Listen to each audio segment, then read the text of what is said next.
আচ্ছা বলুন তো, আমরা যারা হাউসওয়াইফ বাইরে কোনো কাজ করি না, শুধুমাত্র হোমমেকার, চার দেওয়ালের মধ্যে আবদ্ধ থেকে প্রত্যেকের কথা চিন্তা করে বাড়িঘর পরিষ্কার পরিচ্ছন্ন রাখা, রান্নাবান্না করা, এসব করে আমরা সত্যি কি স্বাধীন? বা আমরা আমাদের সংসারে কতটা স্বাধীন, কতটা নিজের ইচ্ছা মতন কাজকর্মগুলো করতে পারি? আমার মনে হয় প্রত্যেকে কিন্তু স্বাধীন নয়, কেউ কেউ নিজের সংসারেও পরাধীন। যাই হোক, গুড মর্নিং, আশা করছি সবাই ভালো আছেন। আমাদের গল্পগুলোর আরও একটি নতুন ব্লগে আপনাদের সবাইকে অনেক অনেক স্বাগত। এই ব্লগটি 14ই আগস্টের ব্লগ, তবে এই ব্লগটি আপনারা দেখতে পাচ্ছেন 15ই আগস্টের দিন। তো সেই জন্য সবাইকে জানাই হ্যাপি ইন্ডিপেন্ডেন্স ডে। আজকের দিনটি সবাই ভীষণ ভালোভাবে কাটান। আর একটাই প্রার্থনা আমি করি, যারা এখনও পরাধীন জীবন যাপন করছেন, তারা প্রত্যেকে খুব তাড়াতাড়ি স্বাধীনতা পান। আমরা প্রত্যেকে কিন্তু স্বাধীন নই। আমরা যারা হাউসওয়াইফ, যারা বাইরে গিয়ে কোনো জব করি না বা কোনো বিজনেস করি না, মানে শুধুমাত্রই হোমমেকার, বাড়িতে থাকি, তারা কিন্তু প্রত্যেকে নিজের সংসারে কাজকর্মে স্বাধীন নয়। প্রত্যেকেই যে স্বাধীন, প্রত্যেকেই যে নিজের ইচ্ছামতো কাজ করতে পারে এমন নয়। আমরা চার দেওয়ালের মধ্যে বন্দি থেকে প্রত্যেকে কি নিজের সংসারটাকে স্বাধীনভাবে সাজাতে পারি? প্রত্যেকে কি নিজের সংসারটাকে নিজের ইচ্ছা মতন করে সাজাতে পারি? আমরা কি সবাই নিজের ঘরের দেওয়ালে কী রং হবে সেটা বেছে নিতে পারি? না নিজের দেওয়ালে কোন টাইলস বসবে সেটা বেছে নিতে পারি? নাকি আজকে কি রান্না হবে সেটা আমরাই ডিসাইড করতে পারি? কোন ঘরটিকে কিভাবে সাজানো হবে, কোন ফার্নিচারটা ঘরের কোন জায়গায় থাকবে, সমস্ত কিছু কি আমরা প্রত্যেকেই স্বাধীনভাবে ডিসাইড করতে পারি? আমি কখন সংসারে কোন কাজটা করব, আমার সংসারের কোন কাজটা এখন আমি করব না, ফেলে রাখবো, আমার সুবিধা মতো করব, এরকম কিছু ছোট ছোট সিদ্ধান্ত কি আমরা প্রত্যেকে স্বাধীনভাবে নিজের মতন করে নিতে পারি? না, আমার তো তা মনে হয় না। আমার মনে হয় না প্রত্যেকটা হাউসওয়াইফ পারে নিজের সিদ্ধান্ত নিতে বা সংসারটাকে নিজের স্বপ্নের মতন করে সাজাতে, কিন্তু সকলে পারে না। আমার মনে হয় 50% হাউসওয়াইফ পারে আর 50% পারে না। তবে ওই যে বাকি 50% যারা পারলো না, তাদের জন্য কিন্তু বড্ড খারাপ লাগে। তারা কি আদতেও নিজেদের সংসারে স্বাধীন? প্রত্যেকটা মেয়েই নিজের একটা সংসার চায়, যে সংসারটাকে সে সুন্দরভাবে সাজিয়ে গুছিয়ে রাখতে পারে, যে সংসারে তার ইচ্ছা মতন সমস্ত কিছু সাজানো গোছানো হবে, যে সংসারটা সে নিজের হাতে একটু একটু করে তিল তিল করে গুছাবে। এটা প্রত্যেক মেয়েরই স্বপ্ন। বাড়িতে চার দেওয়ালের মধ্যে আবদ্ধ থেকে একটিমাত্র শখ রাখা বা একটিমাত্র স্বপ্ন দেখা কি খারাপ বলুন তো? এখনকার মেয়েদের না অনেকেই বলে সেলফিশ বা আত্মসুখী। আসলে এখনকার মেয়েরা একটু নিজের মতন করে সংসার সাজাতে গোছাতে চায়, আর এটাই তার কারণ। আসলে না, মেয়েদের স্বাধীনতা সংসারে কোনো দিনই ছিল না। মানে মেয়ে বলতে যারা আর কি বাড়ির বউ, তাদের স্বাধীনতা সংসারে কোনোদিনই ছিল না। তারা নিজের ইচ্ছা মতন না সংসারের কাজগুলোও পর্যন্ত কোনোদিনও করতে পারেনি। আমি মানছি যে একজন শাশুড়ি মা তার সংসারটাকে তিল তিল করে গুছিয়েছে, তাই বলে এই নয় যে সংসারে একজন নতুন আসবে যে তাকে তার হাতে তার ইচ্ছা মতন সংসারটাকে গোছাতে দেওয়া হবে না।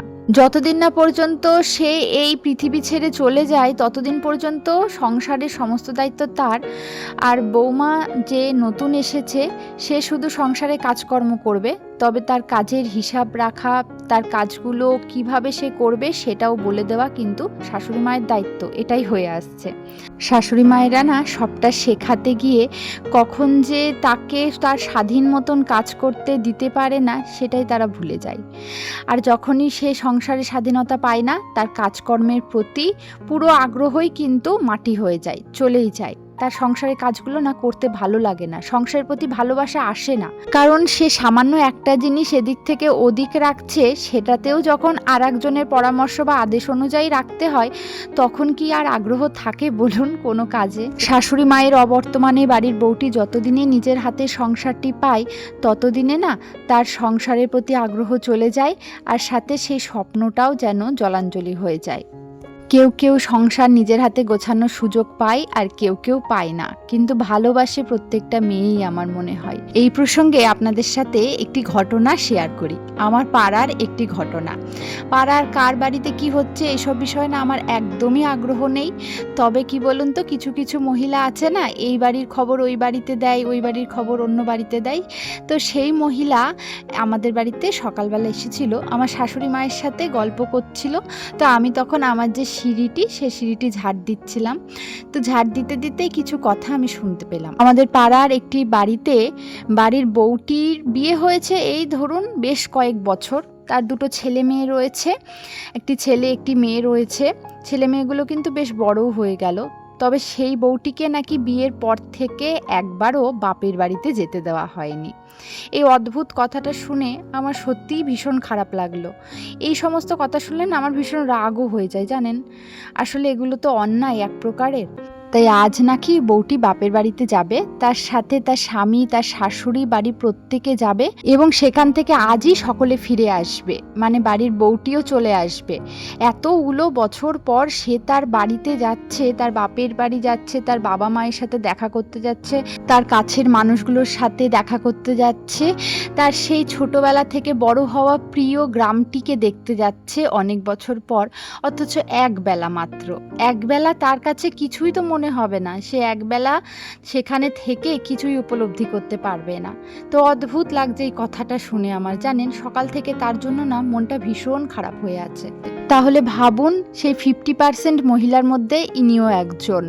অনেকেই আছে এরকম যারা নিজের সংসারে একদমই স্বাধীন নয়। তাহলে কিসের স্বাধীনতা দিবস বলুন তো, যেখানে আমাদের দেশের অধিকাংশ মেয়েই পরাধীন। নিজের হাতে একটা সংসার গোছানোর স্বাধীনতা তো দূরের কথা, সে তার বাবা মায়ের কাছে যেতে পারছে না, তার বাবা মাকে দেখার স্বাধীনতাটুকুও তার নেই। যাই হোক, আজকে কিন্তু ব্লগের শুরুতে অনেক অনেক কথা বলে ফেললাম।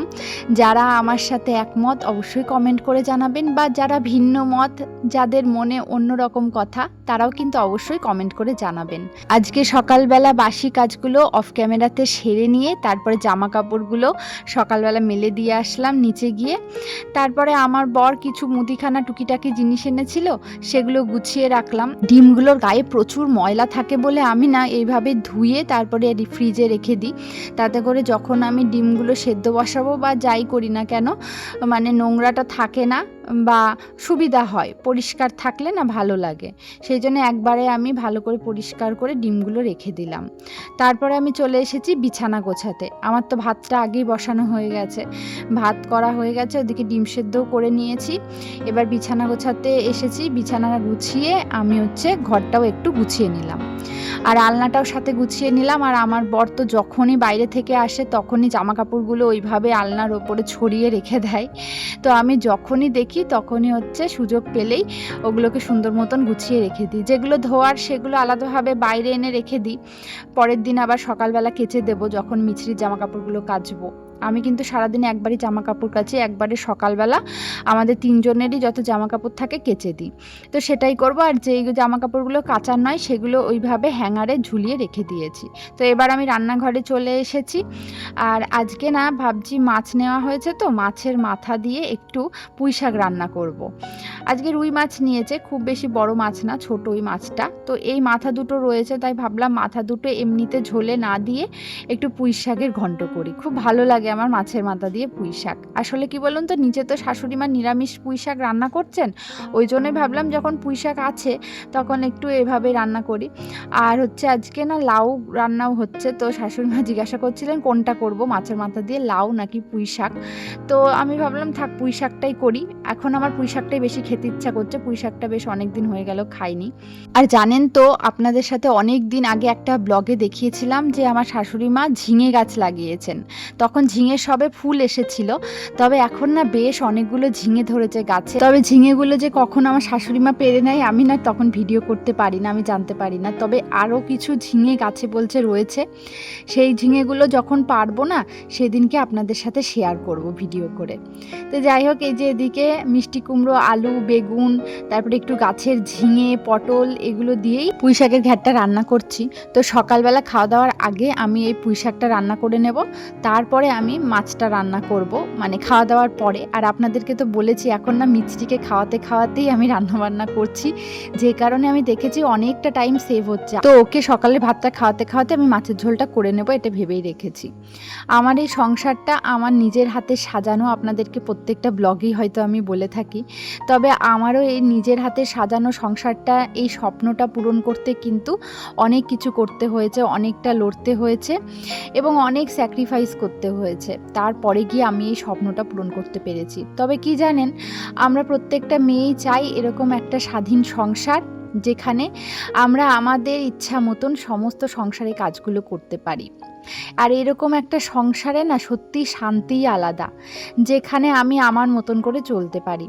আর এটাই সত্যি আমার শান্তির ঠিকানা। এখন আমার এই সংসার ছেড়ে আর কোথাও যেতে ইচ্ছা করে না। এমনকি আমি আমার মায়ের কাছেও যাই না, মানে বাপের বাড়িতেও যাই না, খুবই কম যাই। ভালো লাগে না, মনে হয় এখানেই আমার শান্তি। নিজের হাতে সাজানো গোছানো সংসারে যা শান্তি না, তা আর কোথাও নেই। আমার সংসারে সারাদিন প্রচুর পরিশ্রম হয় মিছরিকে নিয়ে সংসারের সব কাজগুলো একা হাতে করতে। কিন্তু কি বলুন তো, আমি আমার সময় মতন আমি সব কাজ করি, তো মানে আমার যখন সুবিধা হয় যে কাজটা করতে, তো সেটাতে আমার অনেকটা সুবিধা হয়। মানে কারোর সময় মতন করি না আমি, যেহেতু আমার সময় মতনই করি।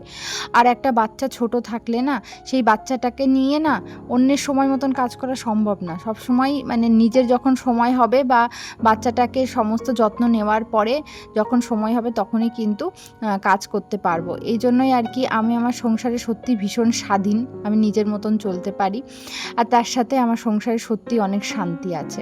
আমার সংসারে শান্তি থাকার একটা তো কারণ, আমি সংসারের কাজগুলো সবসময় গুছিয়ে করি। যখনই করি না কেন সংসারে কোনো কাজ কিন্তু আমি ফেলে রাখি না।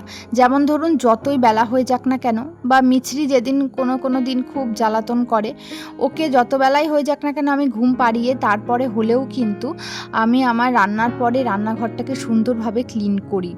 আর এই সমস্ত কাজগুলো আমি ঠিকঠাকভাবে করি বলে আমার সংসারে সবসময় পজিটিভিটি থাকে। সংসারটা যখনই পরিপাটিভাবে গোছানো থাকে, পরিষ্কার পরিচ্ছন্ন থাকে, সেখানে কিন্তু মা লক্ষ্মী থাকে আমি বিশ্বাস করি। আর সেই সংসারে কিন্তু শান্তি থাকে, সুখ থাকে। আর আমি সংসারের সমস্ত কাজগুলো ঠিকঠাকভাবে বিধি নিয়ম মেনে করি। সাথে করে কিন্তু সবসময় সংসারটাকে পরিষ্কার পরিচ্ছন্ন গুছিয়ে রাখি বলেই আমার সংসারে কিন্তু লক্ষ্মীশ্রী বজায় আছে, আমার সংসারে মা লক্ষ্মী আছে। তাই আমার সংসার সত্যিই সুখ শান্তির অভাব নেই।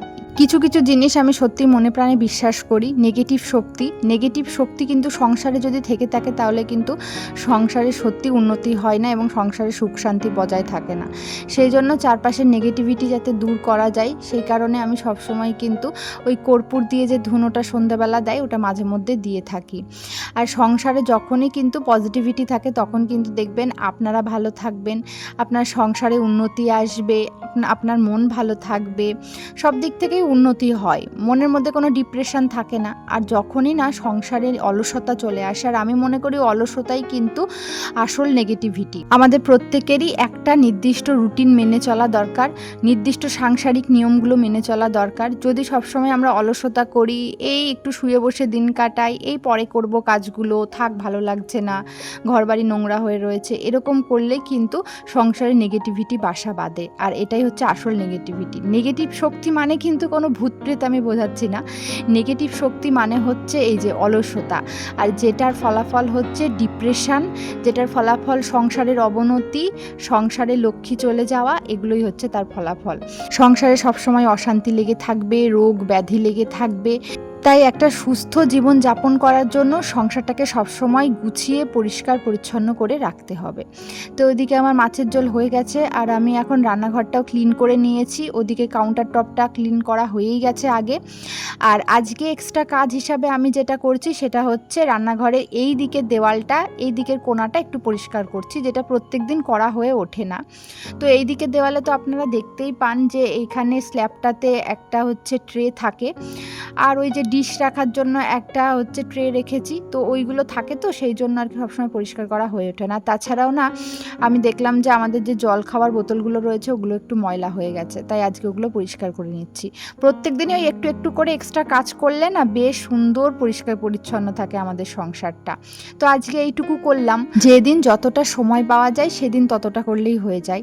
আজকে আমার কম সময় আছে, তাই আজকে আমি কমই করছি। যেদিনকে বেশি সময় পাবো সেদিনকে এক্সট্রা কাজ হিসাবে আমি অনেকখানি কাজ কাজ করে নেব। প্রত্যেক দিন এক্সট্রা কাজ করি সংসারের কাজের পাশাপাশি, সেই জন্য আমার না একটু স্নান ধান করতে বেলাও হয়ে যায়। আর সেই কারণে আমার শাশুড়ি মা, আমার হাজব্যান্ড একটু বকাবকিও করে যে আমি এত দেরি করে স্নান করি, এত দেরি করে খাওয়া দাওয়া করি। তো কি করব বলুন তো, এই কাজগুলো তো ফেলে রাখা যায় না। আর প্রত্যেক দিন একটু একটু করে এক্সট্রা কাজ না করলেও না পরিষ্কারও থাকবে না ঘর বাড়ি, জানেন তো। কারণ প্রত্যেক দিনের ওই একই কাজগুলো করলে, এই যে আজকে যেমন বোতল পরিষ্কার করলাম, এই সাইডটা পরিষ্কার করলাম, এগুলো কিন্তু হতো না, এগুলো নোংরাই থেকে যেত। আর প্রত্যেক দিন একটু একটু করে করি বলেই কিন্তু আমার কোনো কিছুতে অনেক ময়লা পড়ে না। আর একটা বাচ্চা নিয়ে অনেক ময়লা পড়লে আমার পক্ষে কিন্তু সেগুলো পরিষ্কার করা অসম্ভব হয়ে যাবে। আর এর আগে একদিন না আমি এই বোতলের ভিতরগুলো পরিষ্কার করেছিলাম, তাই আজকে আর ভিতরগুলো পরিষ্কার করতে হলো না আমাকে।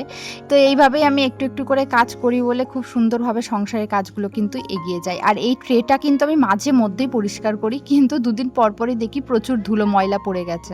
রান্নাঘরটা পরিষ্কার হয়ে গেলে আমার আর একটা কাজই আছে, সেটা হলো ঘর মোছা।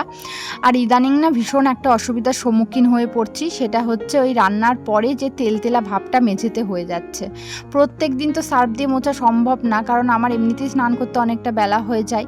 তো মিষ্টিকে ঘুম পাড়িয়ে রেখেই কাজগুলো আমি করি। মিষ্টি ঘুম থেকে উঠে গেলেই আমার কোলে আসতে চাই। তো যেদিন ওর ঘুমটা ভালো হয় না দুপুরের দিকে, সেদিন তো কারোর কাছে থাকেই না, আমার কাছেই আসতে চাই।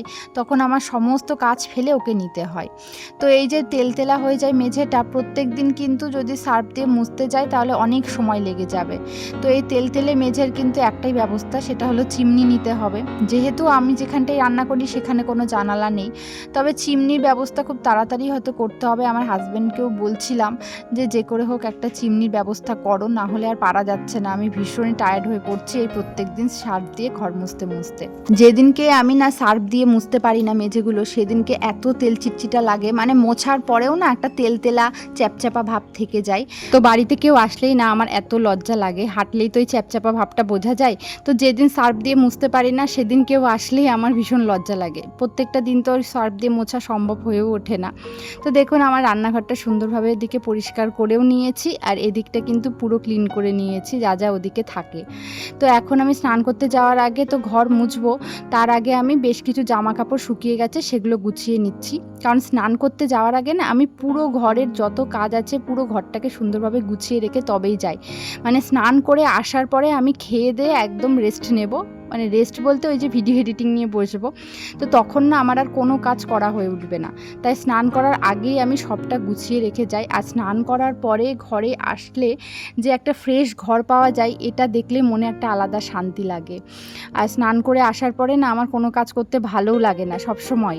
ওই জন্য যেদিন সকালবেলা স্নান করি সেদিনকে না সমস্ত কাজ করার পরে কিন্তু আমি আর একবার গাটা ধুয়ে নিই। আজকে মিছরি কাঁচা ঘুম ভেঙে গেছে, সেই কারণে ও একটু ঘ্যান ঘ্যান করছিল। তাই এখন তো আর আমার পক্ষে সম্ভব না, একদমই সময় নেই। তাই ওর পাপাকে বললাম যে তুমি নিয়ে একটু বসো। আর ও না এখন বিছানায় শোবে না, এখন ও কোলের মধ্যেই ঘুমাবে। সত্যি কথা বলতে সারাদিন এত কাজের ব্যস্ততার মাঝখানে না আমি আমার মেয়েটাকে খুব ভালো সময় দিতে পারি না, মানে সারাদিন সময় দেওয়া হয় না। বিকেলের পর থেকে ওকে আমি সম্পূর্ণ সময় দিতে পারি, তবে যেই টাইমটাই আমি ভিডিও এডিটিং করি, ভিডিও এডিটিংয়ের সময়টা তো ওর সাথে কথা বলতে পারি, তবে যে ভয়েস ওভার দিই তখন তো আমি কথা বলতে পারি না। তখন ওকে এখানে ওখানে পাঠিয়ে আর কি ভয়েস ওভারটা খুব কষ্ট করেই দিই।